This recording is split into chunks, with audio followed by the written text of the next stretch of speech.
25 मई 1967 को पश्चिम बंगाल के दार्जिलिंग जिले के नक्सलबाड़ी गांव की एक घटना से नक्सलवाद की चिंगारी भड़क गई। सदियों से सताए जा रहे किसान मजदूर पहले ही महाजनों और जमींदारों के अत्याचारों से परेशान थे। ऐसे में एक भूमि मालिक ने जब एक किसान को बुरी तरह पीटा और उसका सारा सामान छीन लिया तो किसानों का गुस्सा भड़क गया। लाठियों से लैस किसानों, भूमिहीन मजदूरों ने उस जमींदार और कई अन्य लोगों पर हमला कर दिया। इसके साथ ही किसानों, भूमिहीनों और आदिवासियों के हकों की मांग को लेकर इस आंदोलन ने तेजी पकड़ ली। नक्सलबाड़ी गांव से इस आंदोलन को नक्सलवाद नाम मिला, जिसे बाद में माओवाद के नाम से भी जाना गया, लेफ्ट विंग एक्सट्रीमिज्म के तौर पर जाना गया। नक्सलवादी आंदोलन के अगुवा थे चारू मजूमदार और उनके करीबी साथी कनू सान्याल और जंगल संथाल। हालांकि नक्सलबाड़ी के विद्रोह को पश्चिम बंगाल की तत्कालीन यूनाइटेड फ्रंट सरकार ने कुचल दिया, जिसे वामपंथी पार्टी सीपीएम का समर्थन भी हासिल था। इसके बावजूद इस आंदोलन ने जल्द ही एक बड़े इलाके में काफी समर्थन जुटा लिया। यही नहीं, बड़ी चिंता की बात यह भी रही कि पड़ोसी देश चीन का भी इस विद्रोह को समर्थन मिल गया। तब चीन के मुखपत्र पीपल्स डेली ने इस विद्रोह को स्प्रिंग थंडर का नाम दिया था और अपना पूरा एक एडिटोरियल पेज नक्सलबाड़ी की घटना की अहमियत बताने में लगा दिया था। इसके बाद चारू मजूमदार और कनू सान्याल ने कम्युनिस्ट चीन के संस्थापक माओ त्से तुंग से प्रेरणा लेकर राजनीतिक शक्ति हासिल करने के लिए उनकी रणनीति को अपनाने पर काम किया। लेकिन यह आंदोलन हिंसक होता चला गया।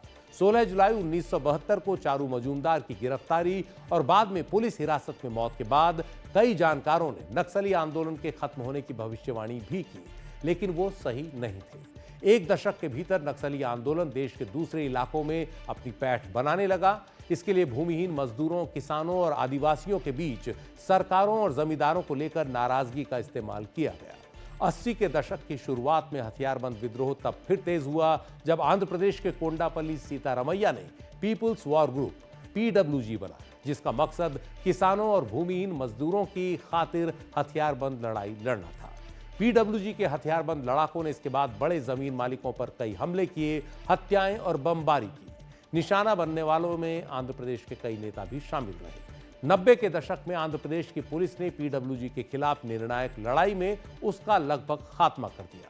तब फिर कई लोगों को लगा कि नक्सली आंदोलन खत्म हो चुका है, लेकिन ऐसा नहीं था।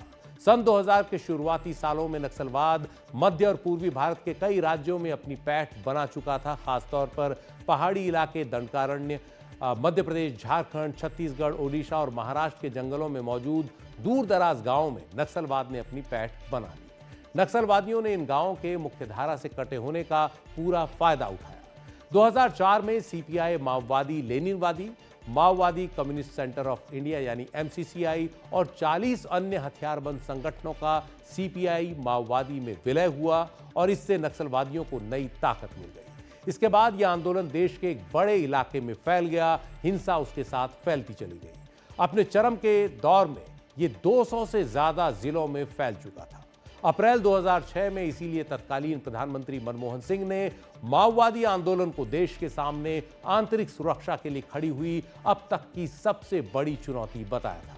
हालात ये हो चुके थे कि सीपीआई माओवादी की हथियारबंद शाखा पीपल्स लिबरेशन गुरिल्ला आर्मी के पास एक समय 20,000 से ज्यादा सदस्य थे, काडर थे, जिनमें से 10,000 से ज्यादा हार्डकोर लड़ाके थे। उन्हें हथियारों का प्रशिक्षण दिया गया। भोले भाले ग्रामीणों और आदिवासियों को डरा धमकाकर, बहला फुसलाकर कई इलाकों में नक्सलियों ने अपना स्थानीय प्रशासन तक बना लिया था।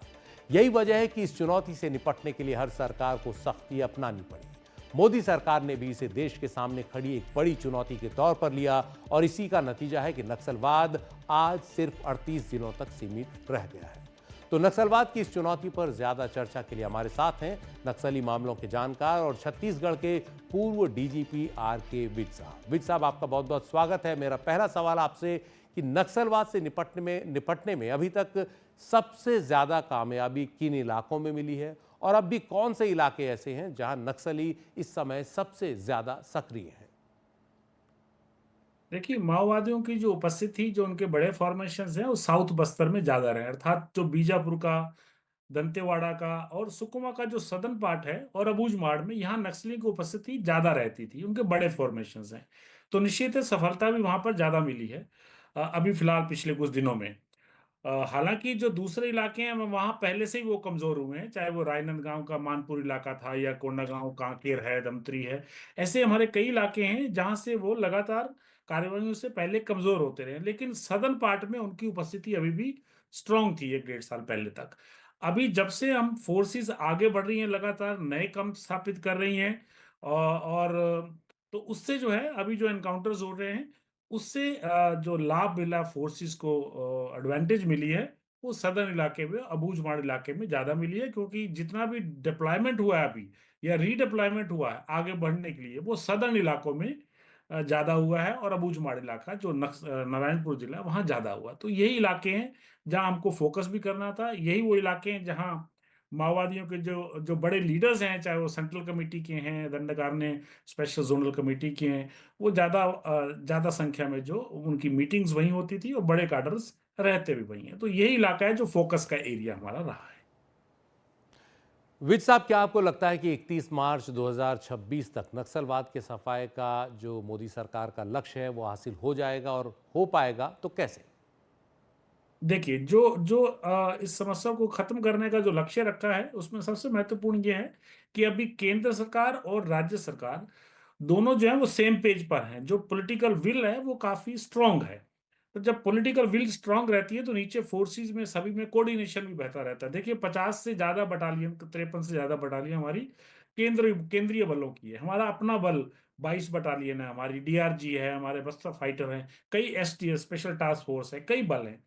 इन फोर्सेस में आपस में समन्वय, अगर पॉलिटिकल विल अच्छी होती है लड़ने की, सेंटर और स्टेट एक ही उसमें दिशा में काम करते हैं, तो फोर्सेस में कोऑर्डिनेशन भी अच्छा होता है, नए कैंप स्थापित जल्दी होते हैं, ऑपरेशंस निकालने में जल्दी होता है। तो हमारा जो इंटेलिजेंस नेटवर्क है वो मजबूत हुआ है। आगे बढ़ नए कैंप लगाने से पुलिस को ऑपरेशन लॉन्च करने में सुविधा हुई है।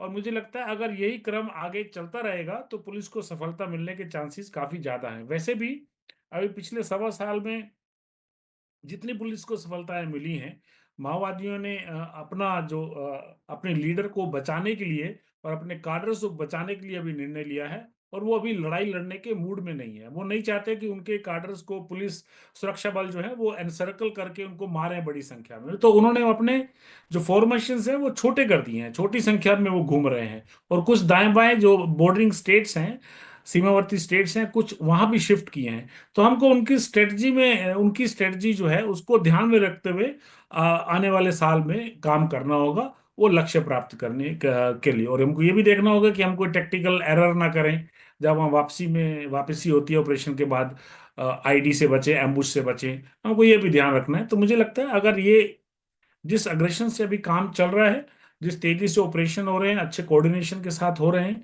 एक्शनेबल इंटेलिजेंस है, अगर ये क्रम जारी रहता है तो काफी हद तक समस्या को नियंत्रण में लाया जा सकता है। किन बातों का सबसे ज्यादा सहारा लिया जिनका हल किया जाना जरूरी है? देखिए, नक्सली कहते हैं कि ये पीपुल्स वॉर है, ये जनता के लिए लड़ाई है ये। हालांकि वो बंदूक के माध्यम से लड़ रहे हैं, लेकिन वो जनता को मजबूत उन्होंने जो बंदूक थमा दी है। तो उनका जो मास वर्क है, जो मास ऑर्गेनाइजेशंस हैं, जो जमीनी लेवल पे जो संगठन है, चाहे वो आदिवासी मजदूर संगठन है, क्रांतिकारी महिला संगठन है, चैतन्य नाट्य मंच है, चाहे वो छात्रों का संगठन है, छात्रों को भी वो संगठित करते हैं, और यहाँ तक कि 5 साल से ऊपर, 5 से 15 साल, 16 साल के बीच के जो बच्चे हैं, बच्चों के भी संगठन है। तो इन संगठनों के माध्यम से जो उनका जो गांव लेवल पे जो नेटवर्क है वो काफी स्ट्रांग उनका सदर्न इलाकों में, भूजबाड़ में पहले से रहा है। अब धीरे धीरे जैसे जैसे पुलिस फोर्सेस आगे बढ़ी हैं, प्रभाव बढ़ा है, डोमिनेशन बढ़ा है, ऑपरेशन बढ़े हैं, सरेंडर ज्यादा हुए हैं, तो वो जो मास बेस है माओवादियों का वो कमजोर हो रहा है। उनकी जो जनता ने सरकार थी वो रद्द हो रही है। तो जनता सरकार के रद्द होने से उनको जो सूचनाएं मिलती थी गांव लेवल पे, पुलिस के मूवमेंट की जो सूचना थी, और वो मिलिशिया अटैक करने में भी सम्मिलित रहता था, वो मिलिशिया थोड़ा पीछे हट गया है अभी। और जनता सरकारें और मास संगठन जो है उनके, जन संगठन है, वो कमजोर हो गए हैं। तो यही उनकी लड़ाई थी, उन्हीं के माध्यम से लड़ते थे।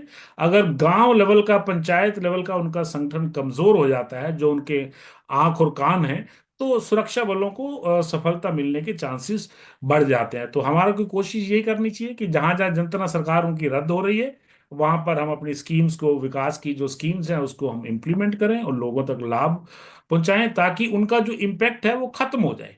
ऐसा ना हो कि कुछ समय बाद वो फिर से पुनर्जीवित हो। तो हमको अपने विकास के काम, दूसरे काम जो है वो लगातार जारी रखने होंगे। विज साहब, सरकार नक्सलवाद से ग्रस्त इलाकों में विकास के तमाम कामों को किस तरह से आगे बढ़ा रही है ताकि लोगों को मुख्यधारा में शामिल किया जा सके? देखिए, नक्सली कहते हैं कि ये पीपुल्स वॉर है, ये जनता के लिए लड़ाई है ये। हालांकि वो बंदूक के माध्यम से लड़ रहे हैं, लेकिन वो जनता को मजबूत उन्होंने जो बंदूक थमा दी है। तो उनका जो मास वर्क है, जो मास ऑर्गेनाइजेशंस हैं, जो जमीनी लेवल पे जो संगठन है, चाहे वो आदिवासी मजदूर संगठन है, क्रांतिकारी महिला संगठन है, चैतन्य नाट्य मंच है, चाहे वो छात्रों का संगठन है, छात्रों को भी वो संगठित करते हैं। और यहाँ तक कि 5 साल से ऊपर, 5 से 15 साल, 16 साल के बीच के जो बच्चे हैं, बच्चों के भी संगठन है। तो इन संगठनों के माध्यम से जो उनका जो गांव लेवल पे जो नेटवर्क है वो काफी स्ट्रांग उनका सदर्न इलाकों में, भूजबाड़ में पहले से रहा है। अब धीरे धीरे जैसे जैसे पुलिस फोर्सेस आगे बढ़ी हैं, प्रभाव बढ़ा है, डोमिनेशन बढ़ा है, ऑपरेशन बढ़े हैं, सरेंडर ज्यादा हुए हैं, तो वो जो मास बेस है माओवादियों का वो कमजोर हो रहा है। उनकी जो जनता ने सरकार थी वो रद्द हो रही है।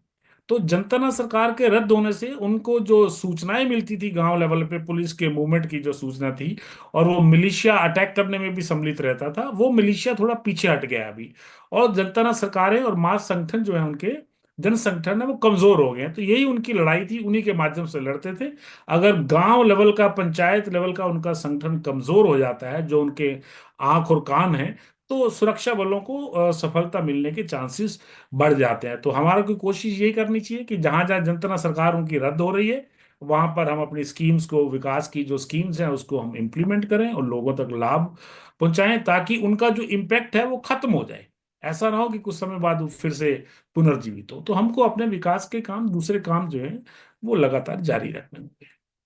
विज साहब, बहुत बहुत शुक्रिया इस पूरी जानकारी के लिए। तो एनडीटीवी एक्सप्लेनर में आज इतना ही। नमस्कार।